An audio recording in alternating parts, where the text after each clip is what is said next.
Welcome back. This is Face the Nation. I start off my final round with Dr. Minami Reba. Dr. Minami Reba, you have been a very strong critic of this government right throughout, and you're one person who came here and said that when there was something wrong, it was wrong, and those who are responsible have to be arrested and brought before the law. I don't want to leave this place without getting a proper conclusion. We heard Mr. Varunasuriya's thoughts on this, so I want to give another independent lawyer an opportunity to comment on this. What's happening? Now, you're a lawyer. Would you appear in a situation like this if your brother, hypothetically, is a cabinet minister? Would you appear for an individual who is an accused party in the biggest bond scandal in Sri Lanka? I'll tell this first. On ethical grounds. I'm not asking you to comment on blood is thicker than water. That is one comment. Because this is not the only one case.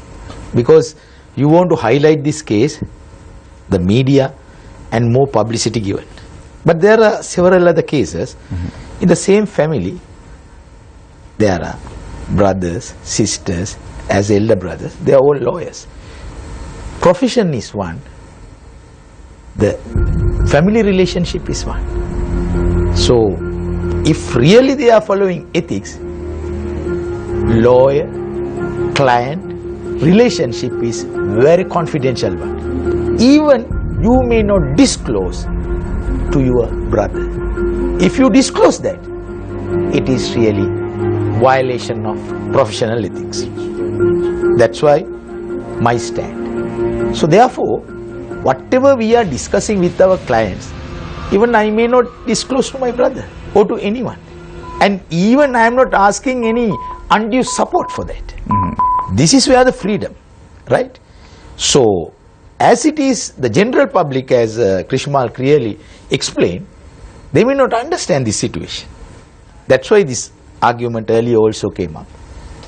If that's a question you asked, I will discuss with the other lawyer and then only I will accept. All right, thank you very much, Dr. Minami Reba. I want now move my attention to Dr. W. Vijayawardena, a former Deputy Governor of the Central Bank of Sri Lanka. Well, we were talking about the technicalities as far as the 2025 vision is concerned. I'm going to ask you this very straightforward. Given the current state of affairs of the country's economy right now, can we even survive up until 2025? Your time starts now. Yeah, I mean, if anyone who has looked at the latest economic data of Sri Lanka, Samir, it's very clear that we are not in a very comfortable situation in the country today, because all the major macroeconomic data show that the country is in great economic crisis.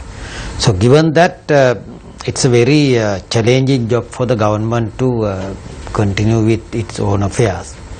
And most of the promises that it makes in Vision 2025 have been proposed to rectify the errors that we are suffering in the economy today. So for the government to put it into practice, it is very necessary that they should be translated into a series of programs of action, and those programs of action will have to be implemented by the government. So it's a very critical situation we are facing today. Dr. Vijayawardena, before I move to Mr. Varunasuriya, a question to you is, when the money from China came with regard to the leasing of the Hambantota port, we thought things would be okay. Has that improved? No, I mean, central bank has actually taken very correct action in that regard. Samir, the bank has sterilized. The bank has not allowed the government to spend that money on the budget. So the money is being kept in a separate account in the central bank, and it will be released by the central bank from time to time to repay the loans. So the Have you got the entire 1.2 No, billion? not the entire amount. I mean, what we have so far received according to information available is about 1/3 of what they had already promised.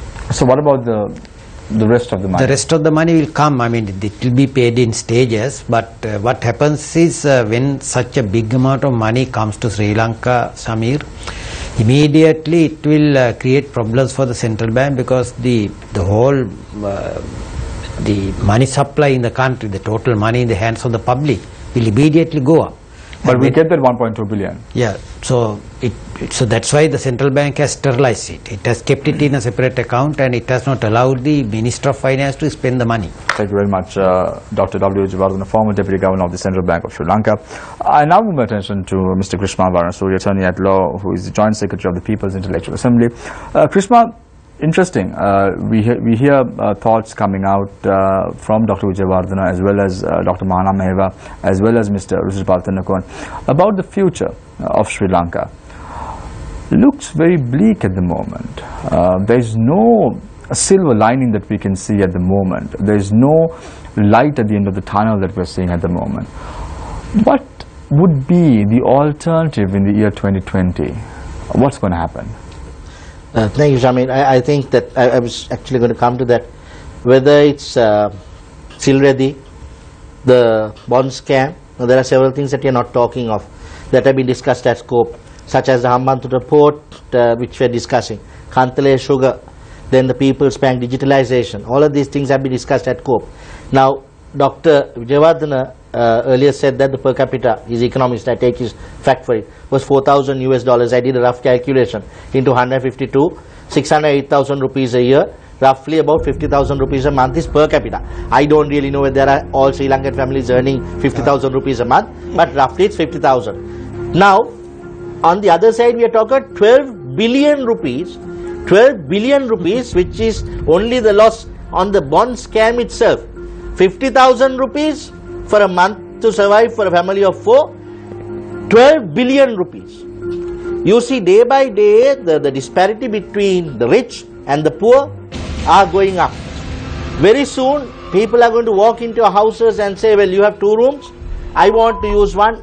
Why is no? Why, it's going to come to that. Why, if you keep on exploiting the poor, when you and I drive in a decent car on the road, why is it the poor man, if we even knock a 3-wheeler, why do the people on the road take the 3-wheeler side?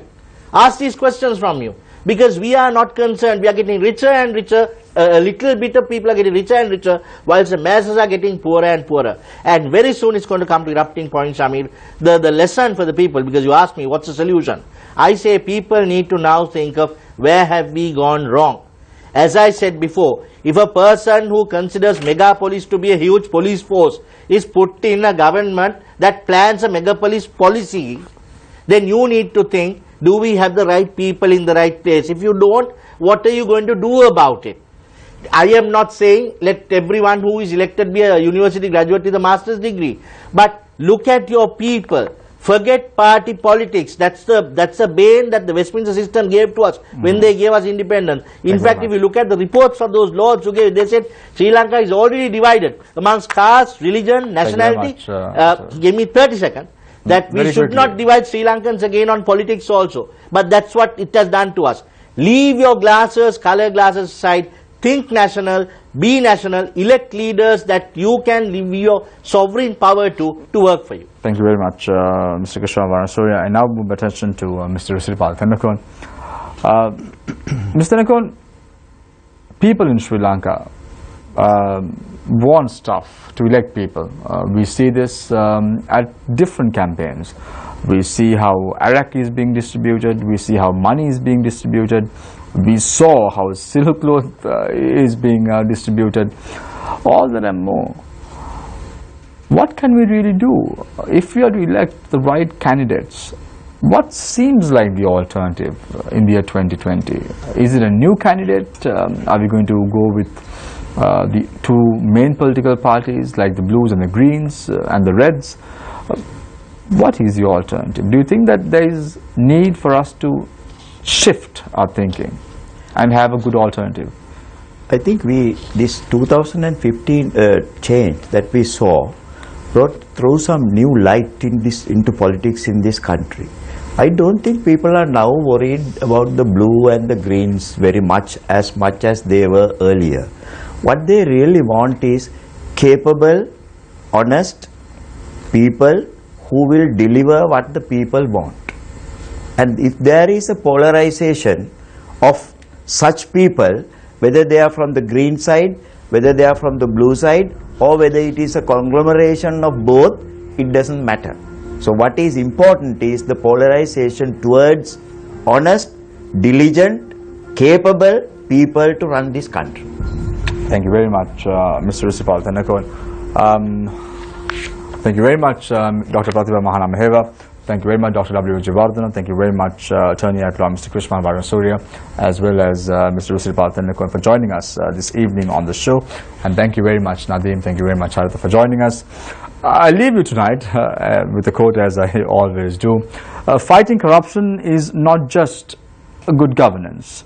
It's self-defense, it's patriotism.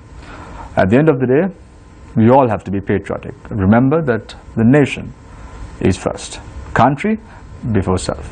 Take care and good night.